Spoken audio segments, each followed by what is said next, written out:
Salve Maria! Estamos no 24º dia da preparação para a consagração a Nossa Senhora, que ocorrerá, se Deus quiser, no dia 15 de setembro, festa de Nossa Senhora das Dores. Neste 24º dia, vamos falar sobre a mulher vestida de sol, do Apocalipse de São João, capítulo 12. Estamos na semana para o conhecimento da Santíssima Virgem. E vamos meditar hoje sobre esta luz, a graça e a glória da Santíssima Virgem. Vamos iniciar recitando as 3 Ave-Marias. Ó Maria, fazei o meu coração tão puro quanto o vosso, pelo poder que vos deu o Deus Pai. Ave Maria, cheia de graça, o Senhor é convosco, bendita sois vós entre as mulheres, e bendito é o fruto do vosso ventre, Jesus. Santa Maria, Mãe de Deus, rogai por nós, pecadores, agora e na hora da nossa morte. Amém. Pela sabedoria que vos deu o Deus Filho. Ave Maria, cheia de graça, o Senhor é convosco, bendita sois vós entre as mulheres, e bendito é o fruto do vosso ventre, Jesus. Santa Maria, Mãe de Deus, rogai por nós, pecadores, agora e na hora da nossa morte. Amém. Pela misericórdia que vos deu o Espírito Santo. Ave Maria, cheia de graça, o Senhor é convosco, bendita sois vós entre as mulheres, e bendito é o fruto do vosso ventre, Jesus. Santa Maria, Mãe de Deus, rogai por nós, pecadores, agora e na hora da nossa morte. Amém. Em nome do Pai, do Filho e do Espírito Santo. Amém. Apocalipse 12, versículo 1 e seguintes. Um sinal grandioso apareceu no céu. Uma mulher vestida com o sol, tendo a lua sob os pés, e sobre a cabeça uma coroa de 12 estrelas. Esta mulher não é apenas luminosa, ela é toda a luz, da cabeça aos pés. Na cabeça ela tem uma coroa, aos pés ela tem a lua, e o seu vestido é o próprio sol. Quem é esta mulher cheia de luz? Esta mulher luz, temos que descobrir quem é, apelando para o próprio São João, que é o autor do Apocalipse. Na sua primeira carta, São João diz, primeira carta de São João 1:5. Esta é a mensagem que ouvimos dele e vos anunciamos. Deus é luz, e nele não há treva alguma. Quem será então esta mulher cheia de Deus, cheia de luz, porque Deus é luz? É aquela mesma que um dia São Lucas narra que o anjo chamou de cheia de graça. São Lucas 1:25. Cheia de graça, ou seja, enchida de graça no passado, na sua concepção imaculada, e permanecendo cheia até o presente. Esta graça não fez senão crescer durante toda a sua vida e depois da sua assunção se transformou em glória, na visão de Deus face a face. E esta glória se estendeu também ao seu corpo imaculado e virginal. Esta mulher do Apocalipse, portanto, é Maria Santíssima. Porém, pode-se aplicar este versículo e todo o capítulo 12 do Apocalipse, quando se refere à mulher, também à igreja, porque Maria é a imagem, é o modelo, é o exemplo da igreja. A igreja é santa, Maria é santa. A igreja é mãe, Maria é mãe. A igreja nos nutre com os seus sacramentos, Maria também nos nutre com as suas graças. Fora da igreja não há salvação, fora de Maria não há salvação. Então, às vezes, as figuras se trocam. Há um intercâmbio entre Maria e a igreja no decorrer do capítulo 12 do Apocalipse. Vamos prosseguir com a leitura. Esta mulher estava grávida e gritava entre dores do parto, atormentada para dar à luz. Nossa Senhora não gritou, nem sentiu dor no parto, porque o seu parto foi milagroso. Jesus passou pelo corpo dela sem rompê-lo. A dor, porém, ausente do parto, esteve presente na cruz. Na cruz ela sofreu indizivelmente, mais do que qualquer mulher dando à luz. E ela, tanto assim que ela é chamada pela ladainha de Rainha dos Mártires. Embora se costume dizer que o mártir é aquele que sofre morte violenta por causa da fé, por causa de Deus, a morte de Maria, que não teve efusão de sangue, que não foi, perdão, o sofrimento de Maria no Calvário, que não teve derramamento de sangue, não foi um sofrimento cruento, foi um sofrimento comparável e maior do que o de todos os mártires. E dá para perceber o motivo. Quando um filho sofre, a mãe sofre mais do que ele. Ela sofre até por aquilo que ela pensa que o filho está sentindo. E a mãe desejaria morrer no lugar do filho, sofrer no lugar do filho, e Maria Santíssima não é uma exceção. Os sofrimentos de Jesus sofriam nela, ela sofria de tal maneira por aqueles sofrimentos que ela fazia seus. E ela sofreu de tal modo que não só ela é chamada de mártir, mas a rainha dos mártires, porque nenhum mártir sofreu como ela. Então, ela gritava de dor nesta visão do Apocalipse, não por causa das dores do parto, mas por causa dos trabalhos, dos sofrimentos que ela teve durante toda a sua vida terrestre e, sobretudo, ao presenciar a paixão e morte do seu filho. Apareceu então outro sinal no céu, um grande dragão cor de fogo, com 7 cabeças e 10 chifres, e sobre as cabeças 7 diademas, 7 coroas. Sua cauda arrastava 1/3 das estrelas, lançando-as para a terra. Provavelmente aqui se refere à queda dos demônios arrastados, seduzidos por Lúcifer. As estrelas seriam anjos, né? E uma parte deles, seduzida por Lúcifer, foi precipitada no inferno. O dragão colocou-se diante da mulher que estava para dar à luz, a fim de lhe devorar o filho tão logo nascesse.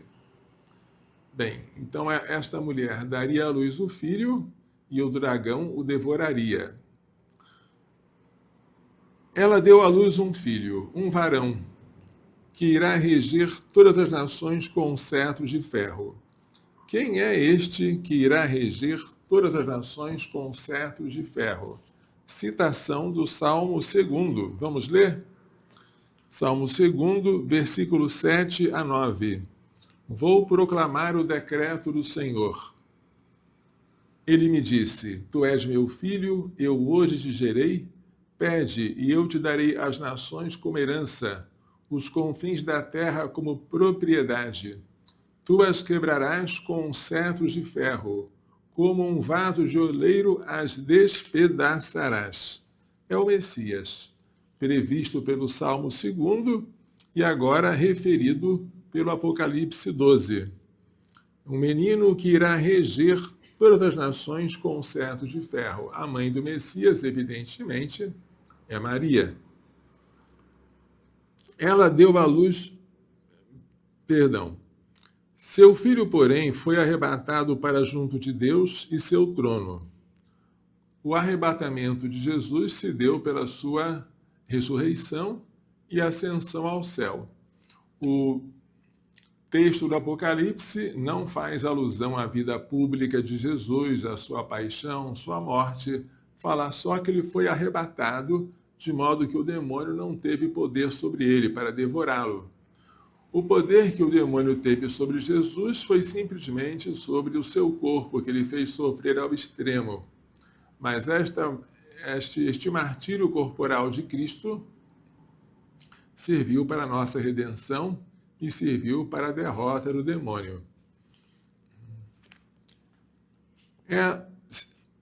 A mulher fugiu para o deserto. O deserto é o lugar tradicional dos perseguidos. É o lugar para onde vão aqueles que não têm para onde ir e vão se encontrar com Deus na paz, na quietude. onde Deus lhe havia preparado um lugar para que fosse alimentada por 1.260 dias. 1.260 dias são 3 anos e meio, se nós fizermos as contas. 3,5 é a metade de 7. 7 indica perfeição. 3,5 significa tribulação, significam dores. Então, esses 3 anos e meio significa simplesmente, sem querer entrar em qualquer duração, um tempo de provação que esta mulher teve que sofrer. Pode-se pensar aqui na igreja sofrendo as perseguições e no deserto se alimentando com a vida divina.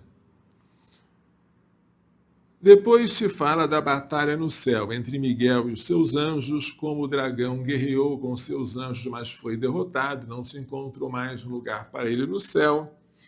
Então o demônio, o dragão, foi expulso para a terra com seus anjos. Isso aqui eu não vou ler para economizar tempo. Agora no versículo 13. Ao ver que fora expulso para a terra, o dragão pôs-se a perseguir a mulher que dera à luz o filho varão. É a perseguição da igreja. Ela, porém, recebeu as 2 asas da grande águia para voar ao deserto, para o lugar em que, longe da serpente, é alimentada por um tempo, tempos e metade de um tempo. É a mesma coisa do que aqueles 1.260 dias, 3 anos e meio. O tempo é 1, tempos é 2, metade de um tempo. São 3,5. É o simbolismo da perseguição. E enquanto a igreja é perseguida, ela é alimentada pela vida divina. A serpente então vomitou água como um rio atrás da mulher, a fim de submergi-la. A terra, porém, veio em socorro da mulher. A terra abriu a sua boca e engoliu o rio que o dragão vomitara. Enfurecido por causa da mulher, ele não teve poder sobre ela, nem sobre o menino, o dragão foi guerrear contra o resto dos seus descendentes, os que observam os mandamentos de Deus e mantêm o testemunho de Jesus. Então, agora o dragão guerreia contra os descendentes da mulher. Tudo aqui tem correlação com Gênesis 3. A serpente aparece no Gênesis e aparece aqui no Apocalipse. A mulher aparece no Gênesis trazendo o pecado. No Apocalipse, ela aparece brilhante, radiante, luminosa, toda cheia de Deus, de graça, de glória, sem a menor mancha nem nódoa de pecado, e vitoriosa sobre o dragão, juntamente com o filho a que ela deu à luz, para reger as nações com o cetro de ferro.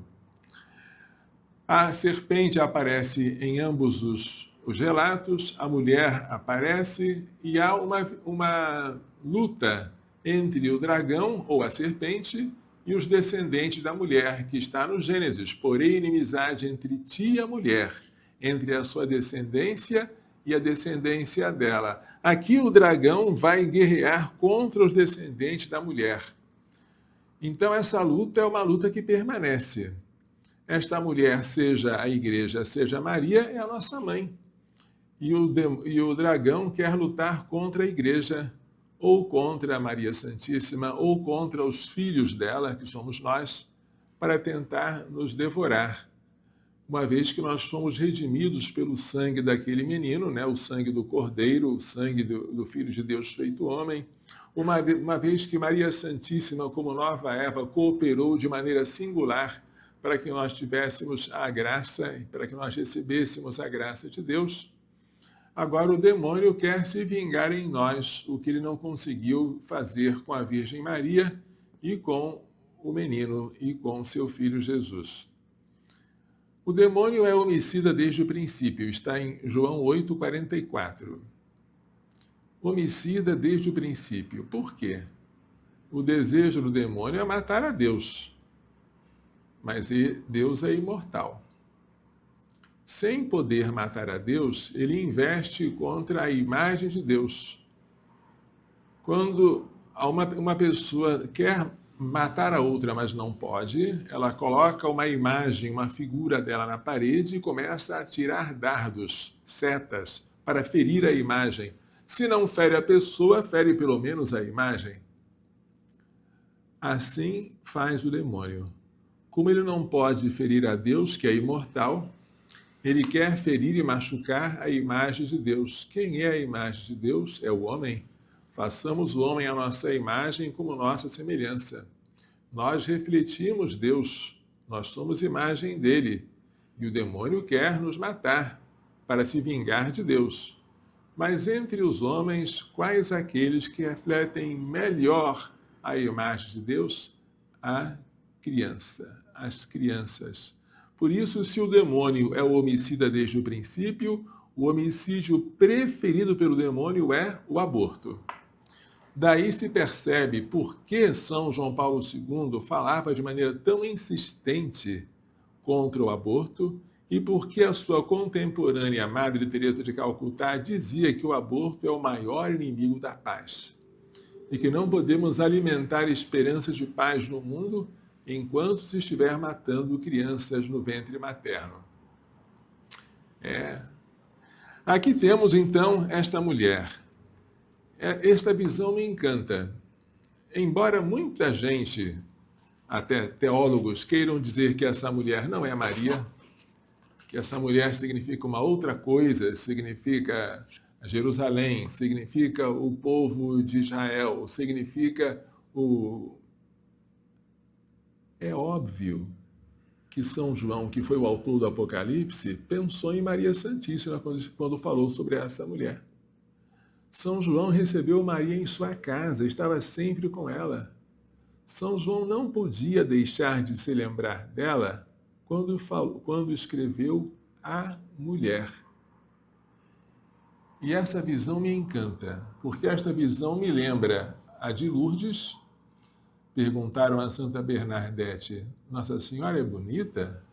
E ela respondeu, se Nossa Senhora é bonita, se você visse Nossa Senhora, o seu desejo seria morrer para permanecer vendo a ela para sempre.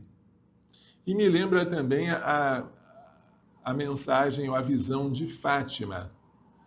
Quando Lúcia teve a visão de Nossa Senhora, assim ela descreve, era uma senhora mais brilhante do que o sol. E é lindo isso, não é? Há um cântico que refere este trecho do Apocalipse a Maria. Mas que aurora tu surges, Maria, toda a terra a teus olhos sorri, mesmo os astros que os céus embelezam, perdem todo o fulgor junto a ti.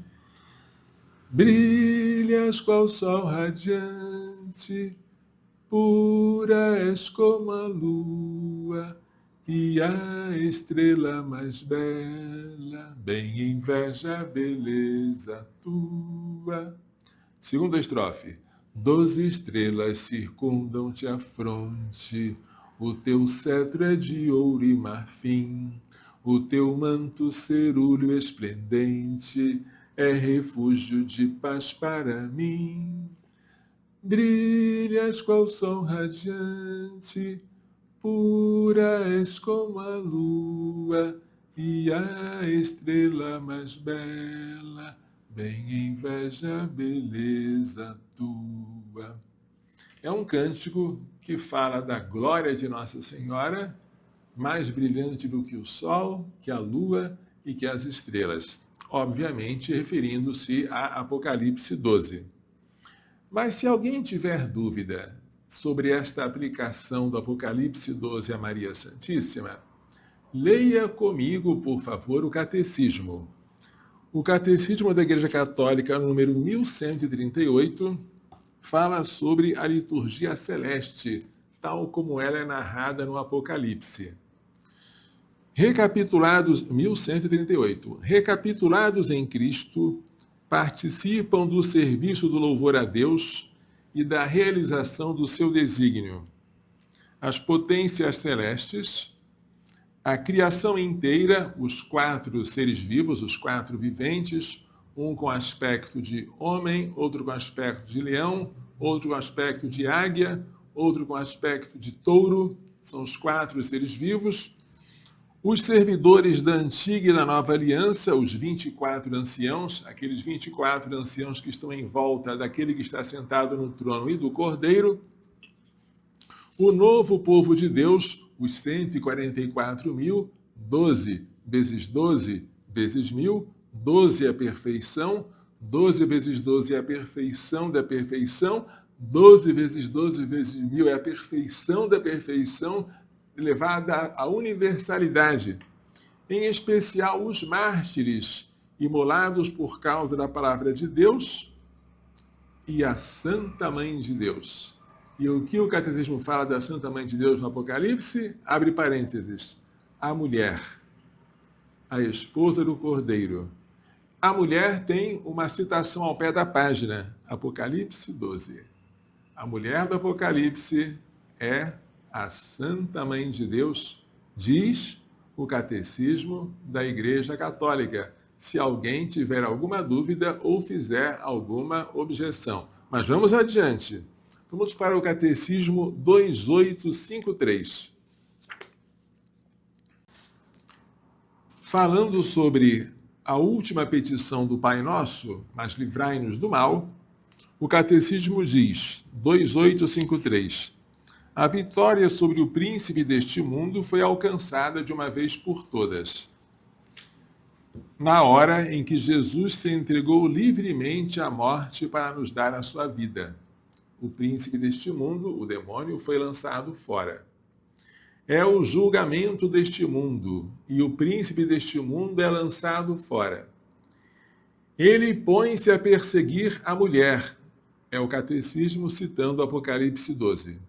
Mas não tem poder sobre ela, a nova Eva, cheia de graça, por obra do Espírito Santo, é preservada do pecado e da corrupção da morte, abre parênteses, Imaculada Conceição e Assunção da Santíssima Mãe de Deus, Maria sempre Virgem, fecha parênteses.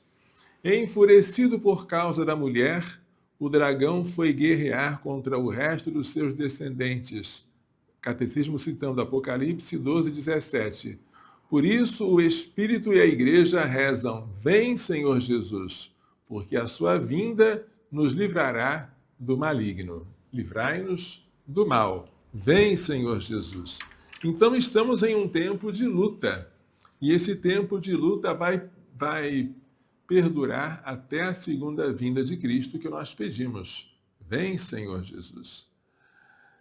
Mas enquanto estamos na luta, estamos com Maria Santíssima. Estamos com ela. Estamos, evidentemente, com o seu Filho Jesus, que é Deus. Estamos com os anjos, de que Maria Santíssima é rainha. Estamos com os santos que servem para nós de intercessores nos céus.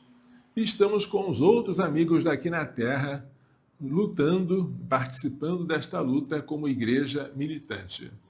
Nós não podemos lembrar que estamos numa luta. E essa luta, se nós quisermos negar que ela existe, será para nós perdermos a guerra. Dentro de uma guerra, você não pode dizer que a guerra não existe, não pode negá-la, isso é um fato. E contra fatos não há argumentos. Você tem que se posicionar, você vai ficar onde? E essa é a nossa decisão. De que lado nós vamos ficar? Do lado da descendência da mulher ou do lado da descendência da serpente? Qual é a nossa decisão? Eu já escolhi.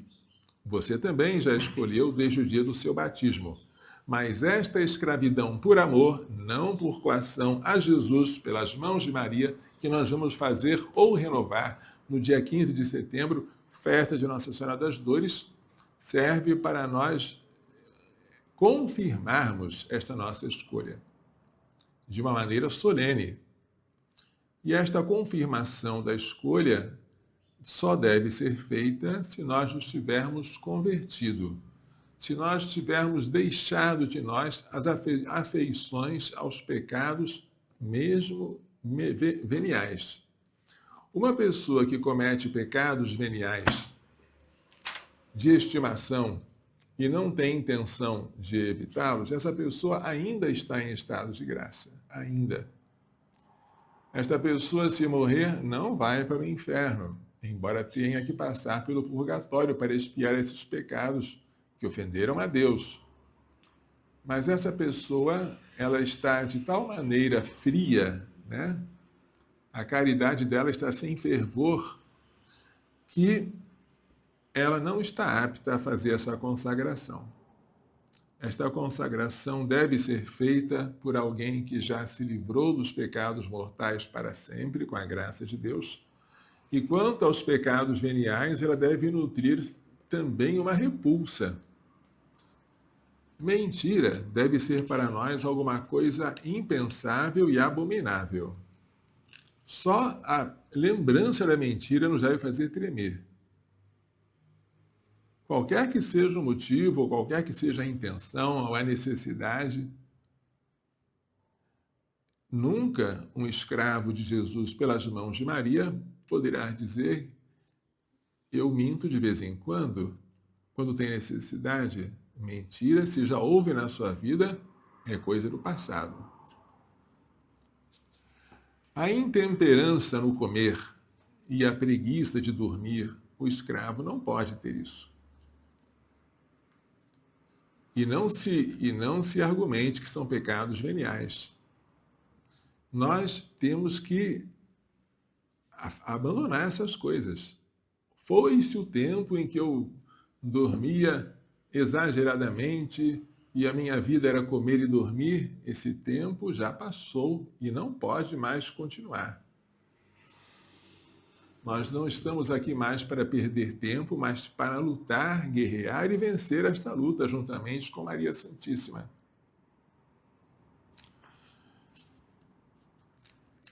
Maledicência. Você não pode, se você quer se escravizar a Jesus pelas mãos de Maria, dizer que você ainda consente em falar mal dos outros. Desde que seja verdade, você fala mal, porque não é mentira, e o outro merece também, eu tenho que me desabafar. Você tem que ter um pavor da maledicência. Você tem que se aprender a ficar em silêncio. Dom Manuel Pestana, ele tinha de tal modo um cuidado de não falar palavras ofensivas, ou erradas, ou inúteis, ou palavras que pudessem desagradar a Deus, que não raras vezes ele começava a falar uma coisa e interrompia. Era um anacoluto. Anacoluto é uma figura de linguagem que consiste na interrupção de uma ideia. Ele começava a frase e não continuava, ele interrompia para falar alguma coisa que ele julgava que fosse inútil ou inconveniente. Nós temos que ter esta prudência própria dos homens silenciosos. Maria Santíssima era silenciosa. Falar mal dos outros nunca. E se já falamos, vamos pedir perdão. Se os outros têm algum mal, a gente procura perdoar, atenuar, a gente vai comentar aquilo se for necessário, e vai comentar com tristeza, não com prazer, mas se não for necessário, nem comenta. A gente não vai semear essas ervas daninhas da maledicência que produzem um incêndio como se fosse numa floresta. Não! O escravo de Maria não pode fazer isso. O escravo de Maria, por favor, não vai brincar com aquele aparelho chamado celular. E ficar agora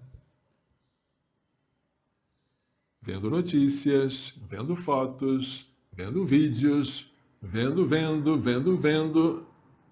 Peraí, gente. Peraí. Você já aprendeu o perigo que é um celular. Se não aprendeu, eu ensino. O celular é perigosíssimo e eu percebo isso pelas confissões que eu ouço. A quantidade de pecados que se comete por causa do celular é inimaginável. E quem se expõe à ocasião acaba caindo. Você não vai dizer eu sou forte, porque não existem fortes nem fracos. Existem prudentes e imprudentes. No sábio provérbio da Madre Maria Helena Cavalcante, fundadora das Irmãzinhas de Belém. Então, quem brinca com o fogo se queima. Se você quer brincar de ficar clicando, vendo fotos, vendo vídeos e passando tempo com isso, não faça esta consagração, por favor. Por favor. Se você pretende mudar o seu vestuário, parabéns, mas não muito. Se você quer conservar algumas das vestimentas do homem velho, algumas das coisas que não são o que mais agrada a Deus, não faça essa consagração, não faça. A mudança nossa tem que ser completa.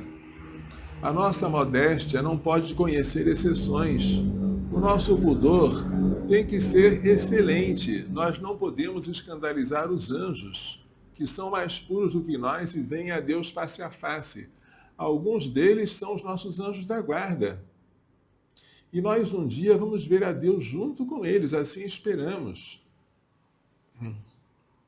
Eu tenho consciência de que os padres terão um juízo bem mais severo do que os leigos, porque a quem muito foi dado, muito será cobrado. Quando eu celebro a missa, eu penso, os anjos não podem celebrar, não receberam esse poder. No entanto, eles são puríssimos. E eu? Eu deveria ter uma pureza não inferior à dos anjos, para celebrar o Santíssimo Sacrifício. E se Deus exigir de mim esta pureza, não fará nada demais. A pureza para poder oferecer sobre o altar o corpo e o sangue de Cristo. Mas todo cristão tem que ter pureza. Todo. Nós não podemos nos contentar com a impureza. E volto a dizer, se você já se acostumou com a impureza de tal maneira que você acha inevitável cair nela, ainda que seja de maneira venial, mas você está sempre caindo, cuidado, cuidado e cuidado, porque os pecados contra a castidade, ensina-nos a Igreja, eles têm sempre matéria grave. A matéria de um pecado contra a castidade é o nosso corpo ou o corpo de outra pessoa naquilo que eles têm de mais sublime, que é a função procriadora, a função de transmitir a vida.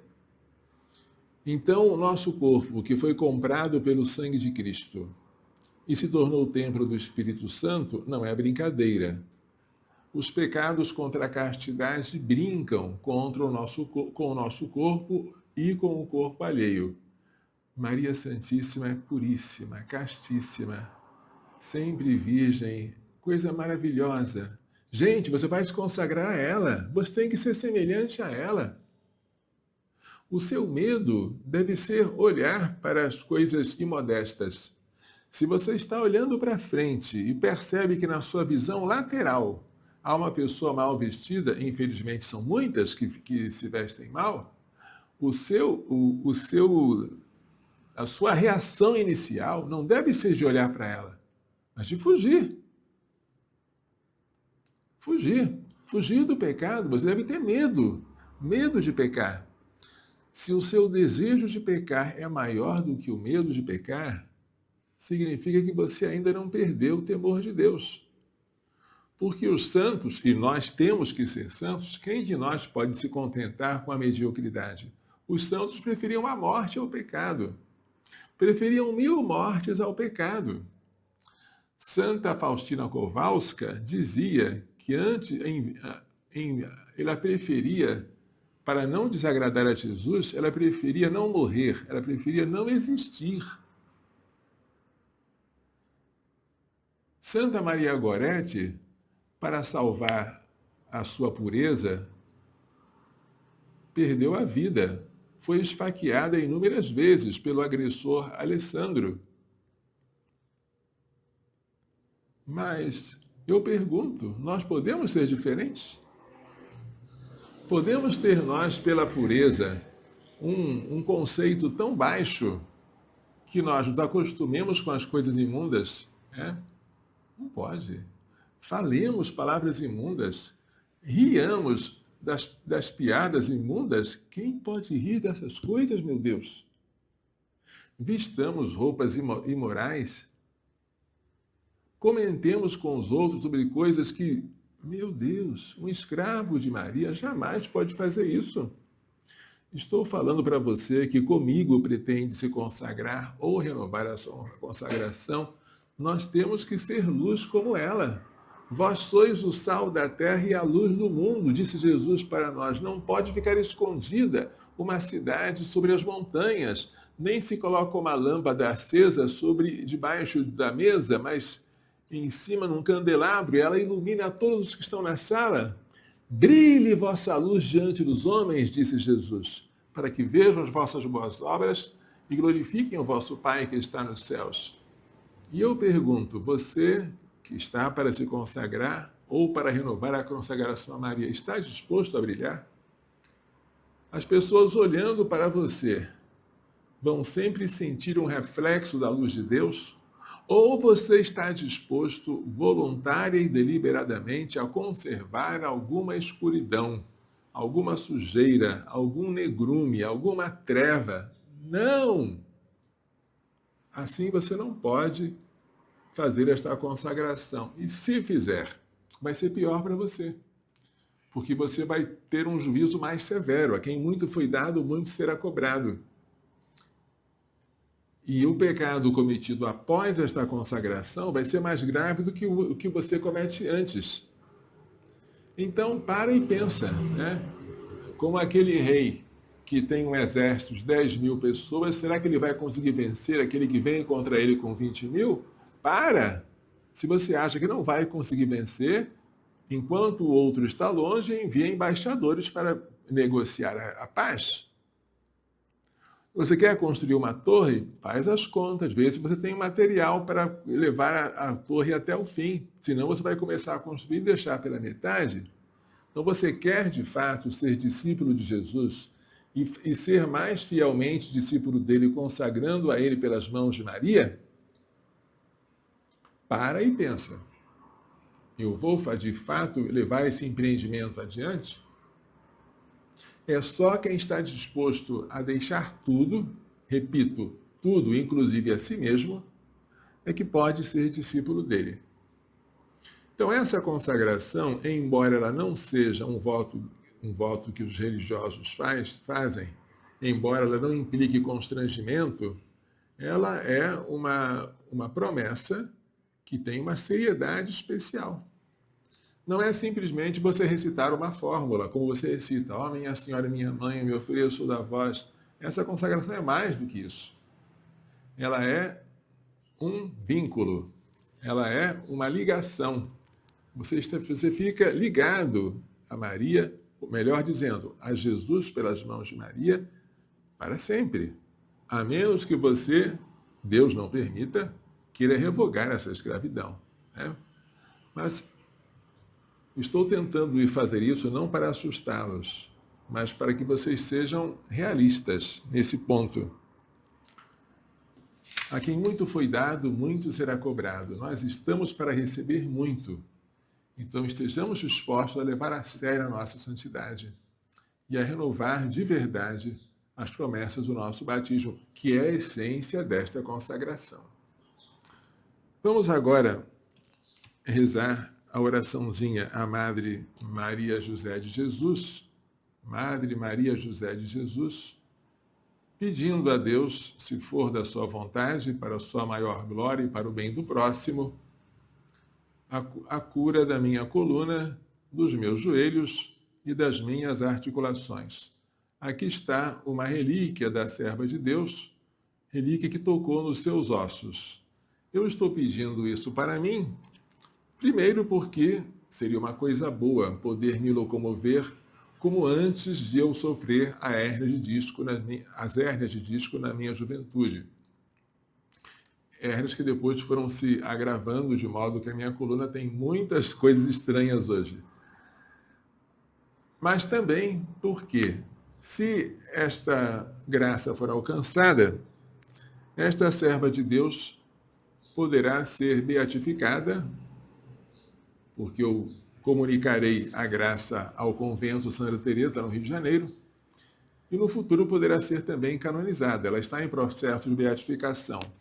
Eu tenho uma grande admiração por ela, porque visitando as irmãs, as carmelitas do convento de Santa Teresa, elas me deram não apenas esta relíquia, mas este livro aqui que eu já li, achei muito bonito, Deus Presente, só sobre a presença de Deus em nós, né? E refletindo sobre essa presença, é da Madre Maria José de Jesus. Gostei muito da espiritualidade dela.